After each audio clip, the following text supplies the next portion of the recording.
என்னடா அவன் துப்புறான்னு பார்க்குறீங்களா? வேற என்ன பண்ணுறது சொல்லுங்கள்.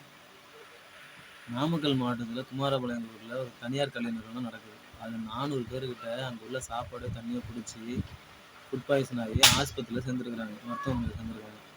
400 பேர், அதில் வேறு சில பேர் சீரியஸ் வேறு இருக்கிறாங்க. அதை பற்றிலாம் யாருமே பெருசாக எடுத்துக்கல, கண்டுக்கவும் இல்லை. ஆனால் அதே கொஞ்ச நாளுக்கு முன்னாடி கரூரில் 41 பேர் கூட்ட நெரிசலில் மட்டும் உயிரிழந்தவங்களை பற்றி வச்சு என்னென்ன பேசுனாங்க.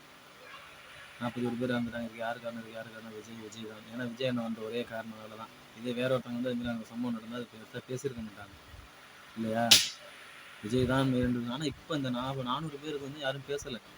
எதுனால இன்னும் ஒன்றுமே தெரியலங்க. இப்போ இந்த நடிகர்கள்லாம் எங்கே போனாங்க? பார்ப்போம், இந்த தமிழக அரசு என்ன பண்ணான்னு பார்ப்போம். அந்த 41 பேருக்கு ஸ்டெப் எடுத்த மாதிரியே இந்த 400 பேருக்கும் எடுக்கிறாங்க.